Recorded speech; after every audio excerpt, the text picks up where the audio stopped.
देखिए, ये विपक्षी दल की एकता नहीं, ये भ्रष्टाचारियों की एकता है। और तमाम भ्रष्टाचारी देश की एकता अखंडता के प्रति गंभीर नहीं है। ये तुष्टीकरण की राजनीति में पूरी तरह से आज भाजपा के राष्ट्रवाद पर चोट कर रहे हैं।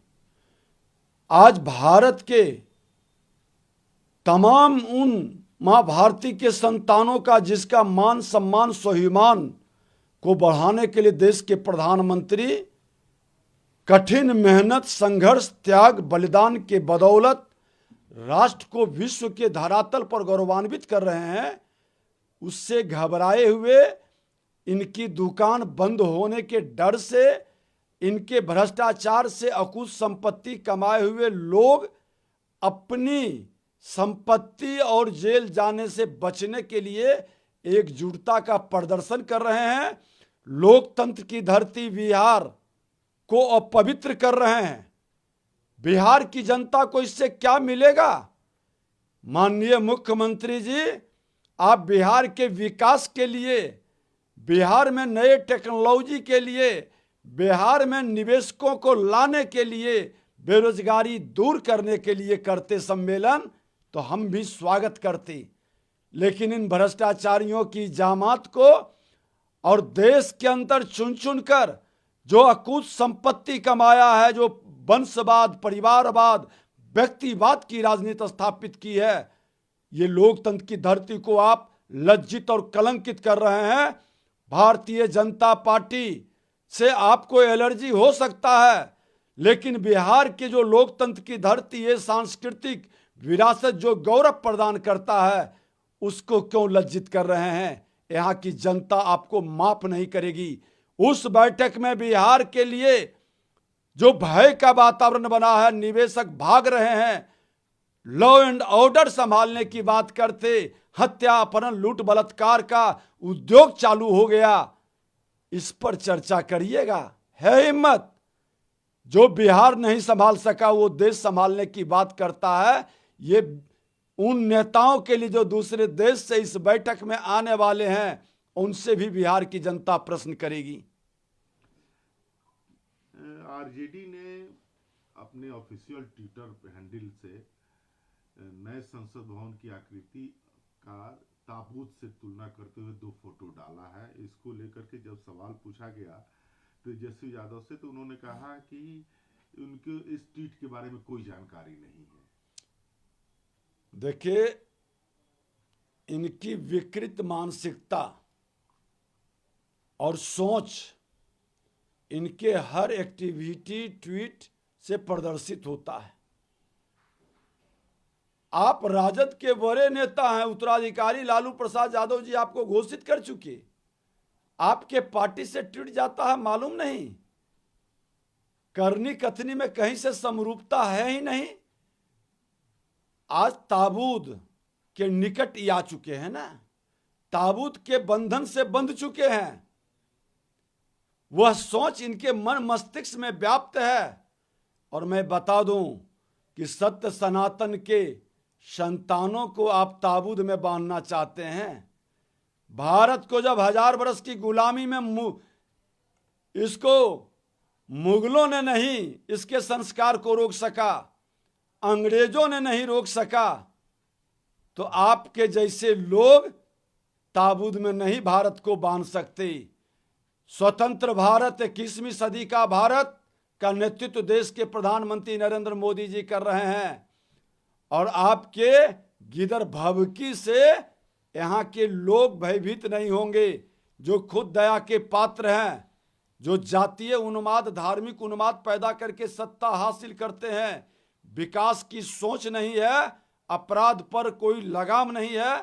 वो व्यक्ति लोकतंत्र के पवित्र मंदिर, लोकसभा का सबसे बड़ा देश का पवित्र लोकतंत्र के मंदिर का अपमान कर रहे हैं।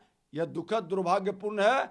ऐसे मानसिकता के लोगों को देश की जनता जवाब देगी। और इनको ताबूत नजर आता है, इनको क्यों नहीं वह त्रिकोण, त्रिदेव का स्वरूप नजर आया, जिस त्रिकोण और त्रिदेव में साक्षात शंकर का स्वरूप दिखाई पड़ता है, विष्णु का स्वरूप दिखाई पड़ता है, ब्रह्मा का स्वरूप दिखाई पड़ता है। आज तमिलनाडु से लेके कन्याकुमारी तक संपूर्ण भारत का मंत्रोच्चारण हो रहा था, वैदिक संस्कार का स्वरूप झलक रहा था। इससे छटपटा गए। वोट की राजनीति में, तुष्टीकरण की राजनीति में अपने संस्कार को छोड़ दिए। कौन सा शास्त्र और कौन सा संविधान में लिखा है कि धर्मनिरपेक्षता का मतलब अपने धर्म का अपमान करना? आप अपने धर्म का अपमान कर रहे हैं। हमारा त्रिकोण को, त्रिदेव को ताबूत से तुलना करके, लोकतंत्र के उस पवित्र मंदिर को ताबूत से तुलना करके आपने सत्य सनातन के अपमान किए हैं। इस अपमान का सजा आपको भोगना पड़ेगा। 9 साल पूरे हुए हैं मोदी सरकार को। इसको लेकर के मोदी सरकार ने निर्णय लिया है कि हर राज्यों के मुख्यालय माने कैपिटल में, राजधानी में एक मंत्री प्रेस कॉन्फ्रेंस करके 9 साल के कार्यों की जानकारी देंगे।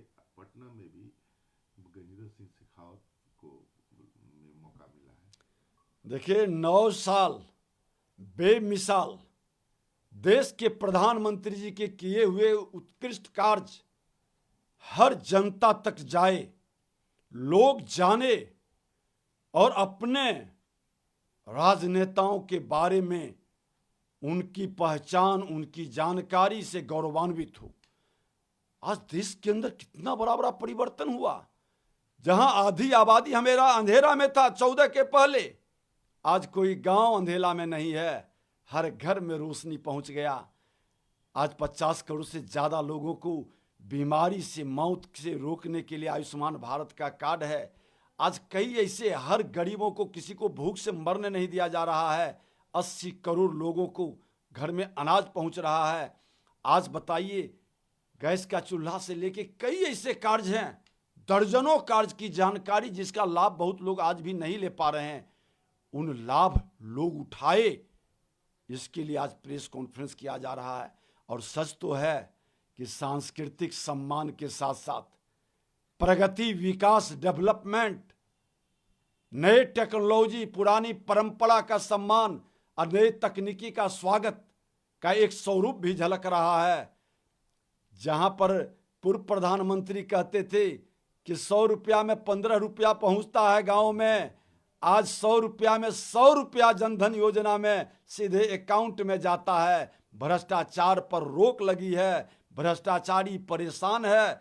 और चाणक्य ने भी कहा था, जब जब विपक्षी में हाहाकार मचे, समझो नेतृत्व ईमानदार, चरित्रवान और राष्ट्र के हित में काम कर रहा है। आज यह नेतृत्व राष्ट्र के हित में काम कर रहा है, क्योंकि विपक्षी में हाहाकार मचा है और ये विपक्षी भ्रष्टाचारी अकूत संपत्ति का मालिक बन के डरा हुआ है। इसलिए इस नेतृत्व का स्वागत पूरा देश करेगा और पूरे देश तक इसका संदेश जाए, इसके लिए आज प्रेस कॉन्फ्रेंस है। संसद की जनता की आवाज है। प्रधानमंत्री संसद भवन के उद्घाटन को राज्याभिषेक मान रहे हैं, राहुल गांधी ने ट्वीट करके कहा है। तो ये क्या इटली है क्या? भारत है, ये इटली नहीं है। इटली का वो देखना चाहते हैं सांस्कृतिक विरासत और स्वरूप को।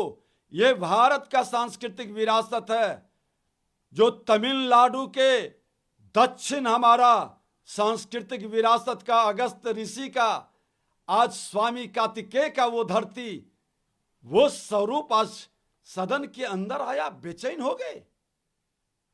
अरे साउथ से नॉर्थ तक, कश्मीर से कन्याकुमारी तक, अगर जो वो स्वरूप सदन के अंदर दिखाई पड़ा, अपने सांस्कृतिक विरासत का सम्मान हुआ, मंत्रोच्चारण से पवित्र हुआ, नकारात्मक शक्ति को समाप्त किया, तो इस पर तो गर्व होना चाहिए। इतने दिन भारत की रोटी और यहाँ के पानी को ग्रहण करने के बाद भी विचार नहीं बदला। मुझे दुख है ऐसे मानसिकता के लोगों को कि रहते हैं देश के अंदर, सम्मान पाते हैं देश में, जीते हैं देश में, लेकिन सोच अभी भी पाश्चात्य संस्कृति का है। ये कब बदलेगा? किसी को ताबूत नजर आता है, किसी को सत्य सनातन के सांस्कृतिक विरासत से नफरत होता है। कभी टीका लगाते हैं, कभी जनेऊ पहनते हैं, लेकिन विचार नहीं बदलता है। अफसोस है, ऐसे राजनेताओं को भारत की जनता माफ नहीं करेगी।